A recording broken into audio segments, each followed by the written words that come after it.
Io ripeto, uno, non, l'ho detto all'inizio, non sceglie il proprio soggetto, è scelto e non c'è scampo, è qualcosa che è sopra di te. Tu sei, nel momento in cui sai, come nel momento in cui ti innamori, sai, è successo qualcosa, ma tu sai benissimo che sarebbe meglio che non andassi a cacciarti dei guai con quella persona, eccetera, però ti piace, che devi fare? E questo è uguale per un soggetto. Tu senti a un certo punto un'attrazione e io mi rendo conto a un certo punto che l'unica cosa che io posso fare per questo anelito che ho è confrontarmi con le diverse forme del credere di tutto il mondo, di tutti i tempi. Vabbè, a 30 anni dico, un bel casino, cioè, perché insomma adesso non avevo la più pallida idea di dove cominciare, cioè poi non ero attrezzata né culturalmente, cioè in nessuna maniera. Non sapevo veramente né come avrei fatto, né come sarei... Cioè era un problema, era talmente grande, questa cosa talmente vasta, talmente sconfinata da dove iniziare, ma poi chi sono io? Cioè, non sapevo neanche come definirmela, no? E mi ricordo che dissi, ero veramente in crisi, metto un anno a iniziare a dirmi da dove comincio, ed era l'anno 2000, ed era evidentemente l'anno del giubileo, la croce, le cose, eccetera, eccetera. Vabbè, partiamo di lì. E dentro di me, dico, nomino il dono questo progetto, ma lo nomino, do questo titolo come un mancorrente, tanto per avere una roba a cui appoggiarmi, perché io ho bisogno dei titoli, perché questo aiuta.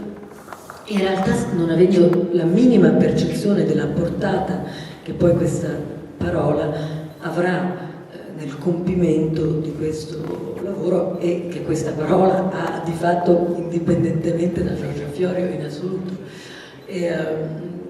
Io non nomino il dono perché così molto semplicemente, molto semplicisticamente dico, vabbè, tutti quelli che credono, si dice in tutto il mondo, che hanno un dono, e vabbè, e me la spiego così, e inizio con, mi do anche un sottotitolo che poi modifico altre 3 volte nel giro di pochi mesi, e dico, vabbè, le religioni del mondo. Poi mi rendo conto che in realtà le religioni sono soltanto, si chiamano propriamente, sono propriamente dette religioni solamente quelle che hanno, che credo, le religioni monoteiste, quelle che hanno soltanto 2000 anni, ma tutte le dimensioni, tutte le filosofie orientali e tutte le forme di credenza ancestrali, cioè le prime forme e le più antiche forme del credere, non si chiamano religione, per cui rettifico e dico la spiritualità nel mondo, e parto per 3 anni con questa cosa, il dono alla spiritualità. Sto facendo un lavoro sulla spiritualità, mi dico,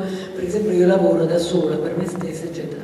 Dopo 3 anni che mi imbarco su sta cosa in giro e vado, decido che devo andare in maniera arbitraria laddove mi porta lo sguardo, laddove sono attirata, e cerco quei rituali più antichi, quelli che sono più uguali a se stessi, e cerco in realtà molto fin da subito delle risonanze in delle forme diverse di rituali, per cui per esempio tutti i rituali dell'acqua, tutti i rituali legati alla montagna, tutti i rituali legati al corpo, e mi rendo conto che ci sono delle risonanze straordinarie visuali, cioè io vado in giro, poi questa cosa mi ha portato in 38 paesi diversi su una 60ina di missioni in 10 anni, mi rendo conto, andando in posti disparati, ad angoli disparati della terra, che la gente fa gli stessi gesti e di fatto gli stessi atti, ma se li spiega in maniera diversa, nel senso che corrispondono a delle interpretazioni diverse. Tuttavia ciò che io fotografo è uguale, è visualmente identico.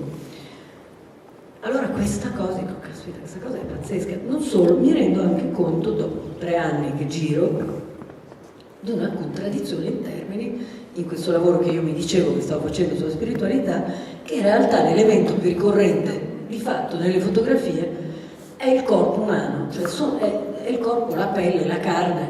Caspita, e dico, ma che io sia in contraddizione, sarò uscita di tema, poi come faccio a uscire di tema dal mio tema? Cioè è il mio lavoro, me lo so detto, io sto facendo, cioè non lo faccio per nessuno. Dico, sì, ma io non sto facendo un lavoro sulla spiritualità, era un problema nostra cosa di tutti sti corpo, è l'evidenza del mistero. È un'evidenza ed è un mistero non si può spiegare, è evidente che è un mistero. Il corpo è l'evidenza del mistero. Dunque, se l'anima è ombra, il corpo è ombra dell'ombra. A un certo punto mi rendo conto, anche qui scoprendo l'acqua calda, ma mi rendo conto concretamente della transitività di questa parola, il dono, questo al quinto anno, del fatto che il dono è evidentemente, come tutti sappiamo, è una parola transitiva, proprio una parola ospite, e nei due sensi è l'offerta, ma è anche il ringraziamento. Fa queste offerte per ricevere qualcosa per cui poi ringrazierà e poi ricomincia, poi ringrazia, poi fa delle altre offerte e questa cosa gira perpetuamente, e tutti i rituali di tutto il mondo, di tutte le credenze, di tutti i tempi, girano su questo meccanismo, su questo dispositivo del dono, dell'offerta e del ringraziamento, del dare e del ricevere solo. Ma qual è l'oggetto? Che cosa diavolo offrono e cos'è che vogliono ricevere e per cui ringraziano? Tutte le volte, in tutti i rituali. Perché se c'è questo dispositivo ci sarà anche un oggetto che viene offerto e ricevuto ogni volta. E l'oggetto è in tutti i casi sempre la vita. Ma la vita in senso stretto, la vita umana, la vita corporea. La vita dunque sono tutti rituali per la fertilità della terra o per la fertilità fisica dell'essere, sono tutti per cui per la propiziazione delle nascite, sono tutti per la propiziazione delle lingue morte, è una delle prime parole della storia del linguaggio, perché è uno degli atti primi dell'uomo, è una delle prime consapevolezze dell'umanità.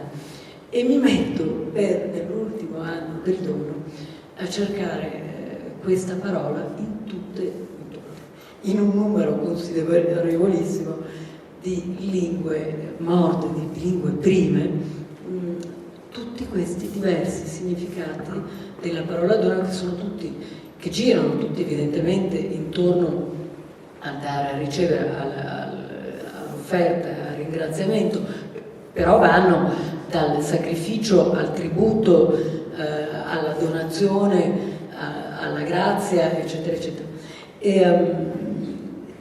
E lì capisco che ho concluso il ciclo di questo lavoro, che altrimenti avrei potuto continuare a fare quando ho finito il dono. In realtà mi piaceva tantissimo, avevo già preso il giro, avevo una lista infinita di posti che evidentemente non sono riuscita a farli tutti, né potrei mai, perché non ha mai avuto un'intenzione di carattere enciclopedico, ma di percorso e non di inventario, perché sarebbe stato impossibile, perché comunque non sarebbe esaustivo, e poi comunque, cioè chi sono io per mettermi a fare un inventario delle forme del credere nel mondo. Io posso solo fare un percorso, ma ho capito che a quel punto il mio percorso si era compiuto, perché avevo risolto il senso di questa parola, che era quello che mi aveva mosso